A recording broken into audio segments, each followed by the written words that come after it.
You are listening to the For Flourishing's Sake podcast by Frederica Roberts.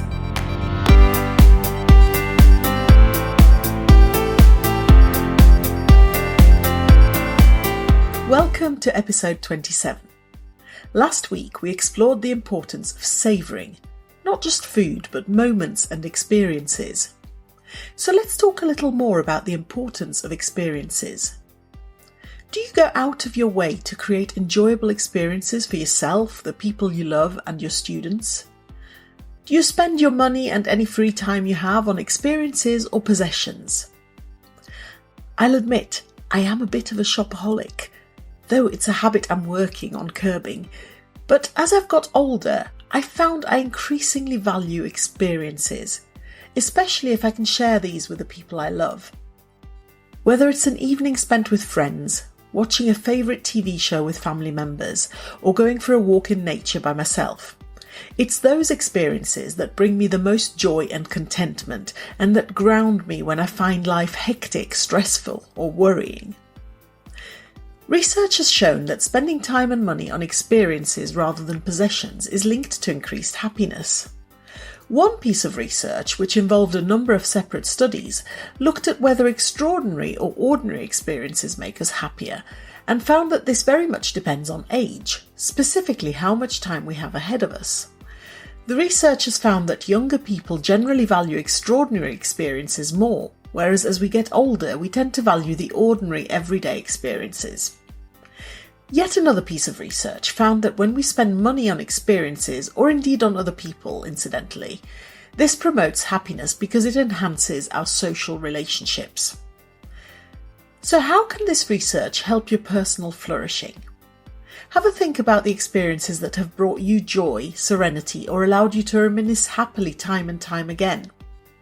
Consider whether these were everyday ordinary experiences or extraordinary life moments. What do these experiences have in common? Can you deliberately bring more of these kinds of moments and experiences into your life? And how about your students' flourishing?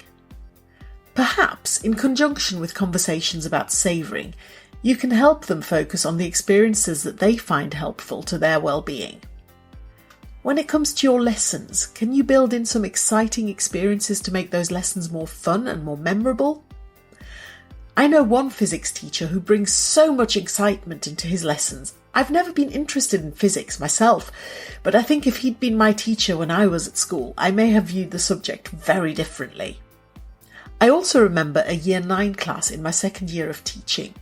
It was a school where until Year 8 all students studied 2 foreign languages, but afterwards only those who did particularly well in languages carried on with both. The others just continued with one language. Year 9 was a bit of an anomaly though. Students carried on with a second language, but those that weren't considered to be gifted in languages were not assessed in any way in their second language. After my initial confusion and panic about what to teach that particular Year 9 class, I realised that this gave me immense freedom. No compulsory curriculum or learning objectives, no exams, no restrictions. I could have fun with language lessons with this group. So I made the lessons fun, with lots of language games. Learning a language for this group of students became fun rather than a means to an end.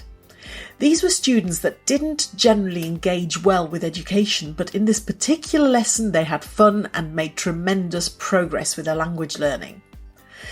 I'd like to think that, had I stayed in the teaching profession longer and gained more experience, I could have found a way to bring that element of fun to my other lessons too. I see plenty of teachers who do this very well. If you can turn more of your lessons into experiences for your students, you will not only make them more memorable and help your students' learning, but you may support their well-being in the process too. Let me know how you bring experiences into your life and your teaching. I love to hear your stories. And as always, I look forward to catching up with you next week. Until we speak again, for flourishing's sake, have a great week. Thank you for tuning in to the For Flourishing's Sake podcast. I hope you've enjoyed this episode, and I'd be really grateful if you'd spread the word. If you'd like to get in touch with questions or comments, or to contribute to a future episode, please go to forflourishingsake.com, where you'll find all my contact details. And there you'll also be able to leave individual comments on specific episodes. I look forward to hearing from you.